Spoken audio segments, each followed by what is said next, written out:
영화를 만들 때 연기는 배우가 하지만 그 모든 영화의 연기를 끌어가는 사람은 감독입니다. 그래서 영화 배우는 감독의 지시를 잘 받아서 멋진 연기를 해야 좋은 영화를 만들 수 있습니다. 또 축구라든지 야구라든지 이 경기는 선수들이 하지만은 그 모든 경기를 머릿속에 넣고 끌어가는 사람은 감독이 끌어가게 됩니다.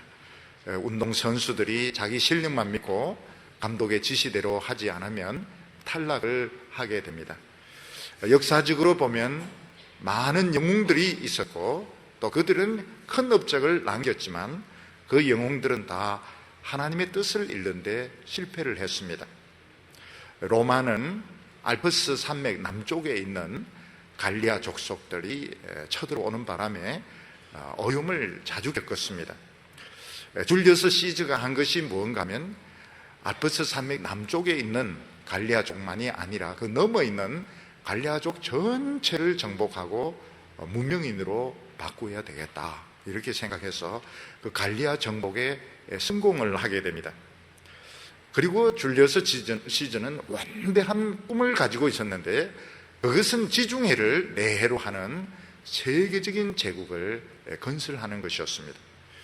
줄리어스 시저는 그 꿈을 이룹니다. 그리고 마지막으로 페르시아를 정복해야 되겠다. 전쟁하러 가기 며칠 전에 이 사람이 자기가 황제가 되려고 하는구나 의심을 했던 이 귀족들의 칼에 의해서 칼에 찔려서 죽게 됩니다. 로마는 그 거대한 세계 국가를 이루면서 하나님의 뜻이 무엇인지 몰랐습니다.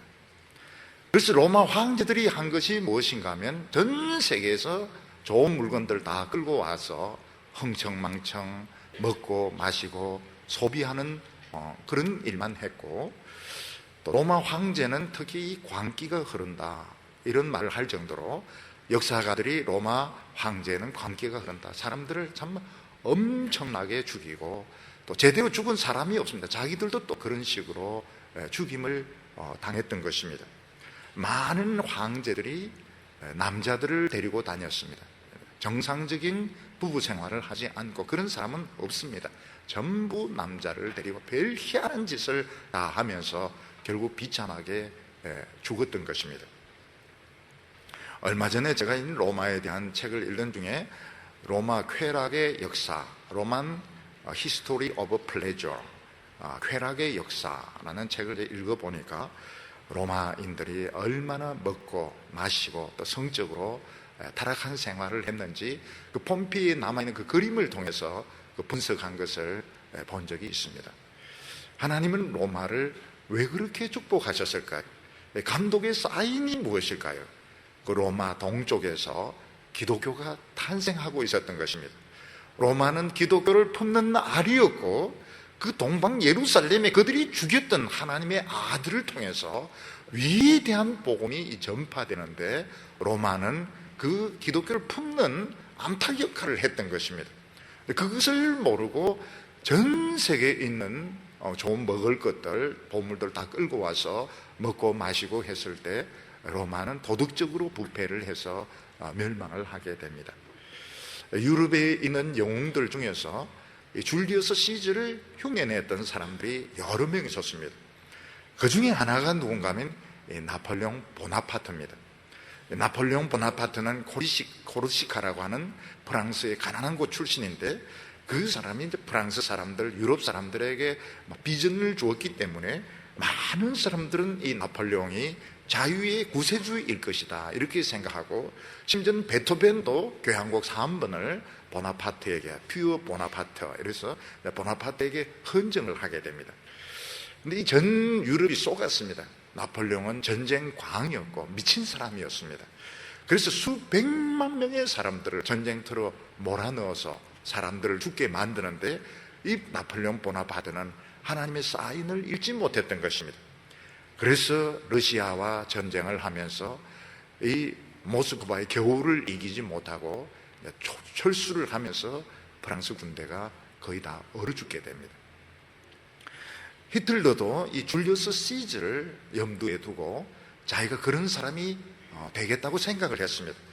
그래서 폴란드를 정복하고 프랑스를 정복했는데, 그때 스탈린은 뭐라고 말했는가 하면, 프랑스 같이 땅이 단단하고 날씨가 좋고 폴란드 같은 곳은 너가 빨리 공격할 수 있을지 모르겠지만 러시아 같이 이 진흙탕은 너희들 오기 힘들 거다. 오는 것보다 후퇴하는 것이 더 힘들 것이다. 그런데 실제로 이 독일 군대는 러시아 스탈린그라드 전쟁에서 고전을 겪습니다. 도시 하나에서 1000만 명이 죽습니다. 그리고 독일은 후퇴를 하기 시작하는 것입니다. 우리가 이런 것을 보면 하나님께서 위대한 이런 기회를 주셨지만 하나님의 사인을 읽지 못했기 때문에, 하나님 왜 나에게 이런 권력을 주셨고 큰 나라를 주셨는가, 그래서 무조건 사람을 죽이고 때리 부수고 쾌락을 즐기다가 아무것도 못하고 악명만 남기고 죽은 영웅들이 많이 있습니다. 하나님께서는 모세와 여호수아에게 가나안 땅에 들어가서 가나안 땅을 있는 원주민들 다 몰아내고 가나안 땅을 정복하라고 말씀하셨습니다. 하나님께서 그렇게 명령하신 것은 가나안 땅에 있는 좋은 그런 음식들, 포도주들, 그리고 거기 있는 보물들 가지고 먹고 마시고 즐기라고 한 것이 아니고, 하나님의 말씀이 다스리는 나라, 새로운 나라를 만들라 하는 것이 하나님의 뜻이었습니다. 하나님의 말씀이 통치하는 나라가 무엇인가? 그것은 억지로 사람들을 성경을 배우게 하고, 그리고 성경 공부 안 하는 사람 막 죽이고 이런 것이 아니고, 백성들에게 하나님의 말씀을 가르치면 사람들이 자발적으로 하나님의 말씀을 받아들이는 것입니다. 하나님의 말씀을 들으면 기도하고 싶습니다. 마음이 생깁니다. 참 놀라운 것이 뭔가 하면, 하나님의 말씀을 안 들으면 인간의 이야기를 하갑니다. 인간 이야기를 자꾸 하고, 무슨 회의를 자꾸 하려고 하고, 사람을 자꾸 만나고 무슨 조직을 만들려고 하는데, 말씀을 들으면 기도를 자꾸 하게 됩니다. 사람들하고 만나서 이야기하는 거 싫어해요. 기도를 자꾸 하게 되면 가슴이 뜨거워지면서 눈물이 흐르면서 기도 응답이 자꾸 나타나게 됩니다. 부흥이 일어나면서 세상에서도 큰 능력을 가지게 됩니다. 하나님께서 세상적으로 복이란 복은 다 부어주시는 겁니다. 이것이 하나님께서 여호수아와 모세에게 주셨던 하나님의 뜻이었습니다.